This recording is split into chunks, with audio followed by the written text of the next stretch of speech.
Hunting anything that moves, it kills its victims with a single powerful bite to the neck. Its tongue is so rough it can peel skin off its prey, scraping flesh away from the bone. Siberian tigers are the fiercest and most powerful predators on the planet. But they also happen to be a vanishing species. So how does a zoo create a habitat realistic enough and safe enough for these ferocious carnivores to breed? The Minnesota Zoo was willing to take up the challenge with their groundbreaking exhibit, Tiger Lair. Once there were 8 subspecies of tigers in the world.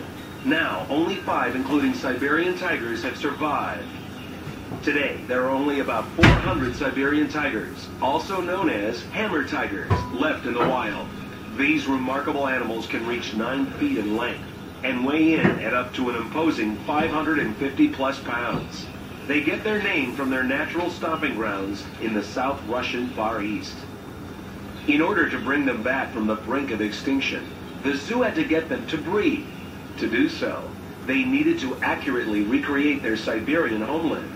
So, the Minnesota Zoo's Old Tiger exhibit underwent a $1 million facelift.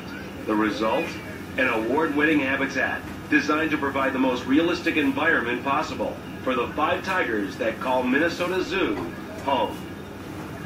The zoo hopes that 2 of these tigers, female Luna and male Kuntami, will feel comfortable enough in the Tiger Lair habitat to breed, giving this endangered species new hope for survival.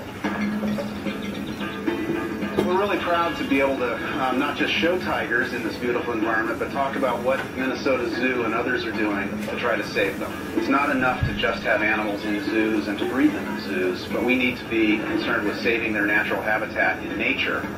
As a former exhibit designer himself, Lee Emke brings a world of expertise to his position as zoo director. He spent 16 years working and caring for animals. His passion for these fierce felines made the creation of this exhibit a real labor of love. It was his vision to design the best hammer tiger exhibit in the world. Minnesota Zoo opened in 1978, and at the time it was kind of considered the zoo of the future because it was, like all modern zoos today, focused on conservation and education, not just on entertainment. But that was more than a quarter of a century ago, and now we want to become the zoo of the future again, and some of the new exhibits like the Tiger Lair are taking us in that direction. This pioneering habitat was designed to encourage the tigers to stay in the public's view, while at the same time is spacious enough to give the cats room to roam. This layout was designed with the well-being of the tigers in mind, and hopefully to encourage bonding between male and female tigers like Kuntami and Luna. The first of the 3 new viewing areas, the Tiger Base Camp, is a replica of an Asian field site where scientific study of wild tigers takes place. This is an area that we took and redeveloped a couple of years ago to resemble what you might find in a field station out in the wild where scientists are studying tigers.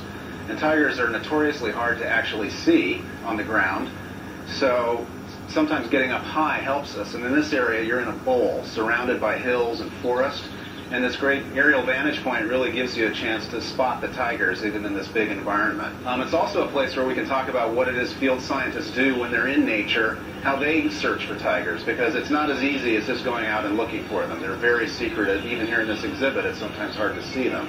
One such field scientist is Ron Tilson, the zoo's director of conservation.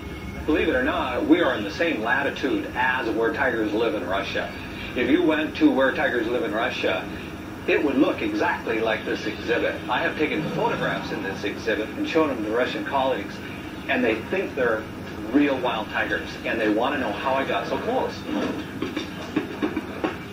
When the tigers aren't busy wandering through the oak trees of this Minnesota forest, they can be seen lounging in the pool. Since swimming is a natural behavior for tigers, the zoo added water features. We're looking over the tiger pool right now, which in a hot summer afternoon like today is great both for the tigers, who spend a lot of time in here cooling off. It's also great for the visitors because they're right here. They have a view of tigers doing something most people don't think of cats liking water. Tigers love it, especially this time of year here in Minnesota. While the zoo had created a spacious, naturalistic environment for the comfort of the tigers, they faced the problem of bringing the visitors close enough to view the cats. The solution? the highlight of the entire exhibit, the lair. Here, visitors are immersed into the world of these deadly predators, with only 1.5 inches of heat-tempered glass standing between man and beast. This is the unique centerpiece of the Tiger Lair complex, which is a structure that's built into the environment that lets you come right into the tiger's habitat. And this is a place where, through this glass viewing panel, you really have that chance to get up close and personal with a 400-pound tiger, like you've never done anywhere else before.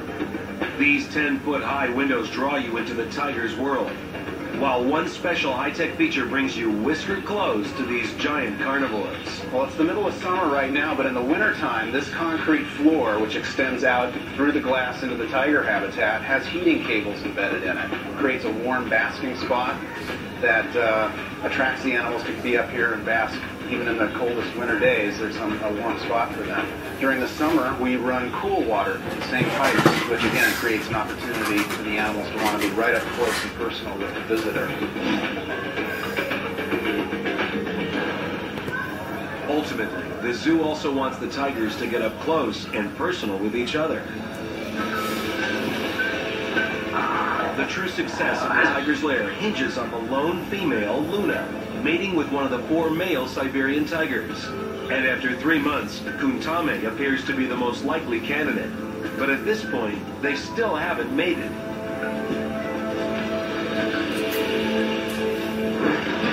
Coming up, will the extreme lengths taken by the staff of the Minnesota Zoo result in a newborn cub and help bring these endangered carnivores back from the brink of extinction? Find out next on Ultimate Zoo.